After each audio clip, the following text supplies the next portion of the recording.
कानपुर के दिग्गज नेता एक सीएमओ को बचाने के लिए जितने पत्र लिख रहे हैं, अगर शहर के विकास के लिए भी उतने पत्र लिखे होते तो शायद कानपुर की दशा कुछ और होती।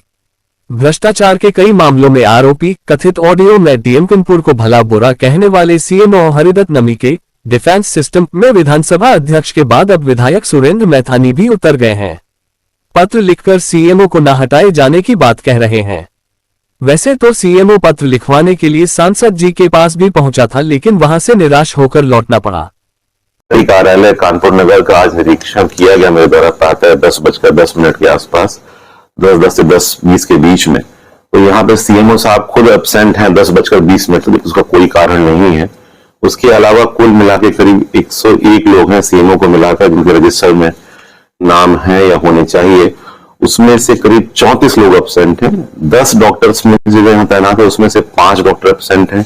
आउटसोर्सिंग कर्मचारी में 8 में से 7 एब्सेंट हैं। इसी प्रकार से जो हमारे नियमित कर्मचारी हैं 43, उसमें से भी करीब 13 लोग एब्सेंट हैं। तो 1/3 स्टाफ यहाँ पर इस समय एब्सेंट है। और जो टीम लीडर सीएमओ होते हैं वो खुद ही एब्सेंट है, क्योंकि शासन का ये निर्देश है सभी कार्यालयाध्यक्षों के लिए जो कि सीएमओ होते हैं कि 10 से 12 के बीच में पब्लिक को सुनेंगे, जनता दर्शन में बैठेंगे और लोग की समस्याओं का निराकरण करेंगे। परंतु यदि सीएमओ खुद लीड नहीं करेंगे तो बाकी टीम को भी कैसे मोटिवेट कर पाएंगे। और एब्सेंटिज्म बढ़ रहा है इसमें, विच इज वेरी अनफॉर्चुनेट।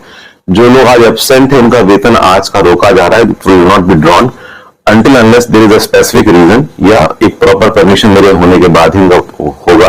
उसके अलावा ये एब्सेंटिज्म की सत्यापन हम लोग बीच बीच में दोबारा भी कराएंगे और ये रिपीट होता है तो ऐसे सभी लोगों के खिलाफ विभागीय कार्रवाई करी जाएगी ताकि एक अनुशासन और शासन का जो निर्देश है उसका पालन हो सके। सभी कर्मचारी और अधिकारियों का वो पिता तुल्य नैतिक उसकी जिम्मेदारी होती है। ऐसे में कोई भी विवाद यदि है तो वो सार्वजनिक नहीं होना चाहिए। आप गार्जियन हैं तो गार्जियन के नाते से आपको अंदर बैठ करके निपटाना चाहिए।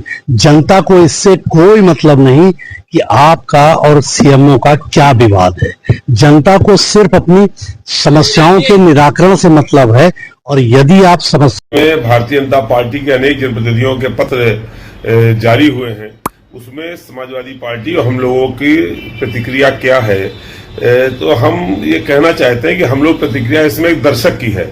और वो दर्शक वो आम आदमी जो अपने आप को इस पूरी लड़ाई में ठगा महसूस कर रहा है, जो इन दो पार्टों के बीच में पिस रहा है और कहीं ना कहीं ये इंगित करता है कि सरकार जो अपने आप को भ्रष्टाचार पे 0 टॉलरेंस का दावा करती है वो किस प्रकार से भ्रष्टाचार में लिप्त है।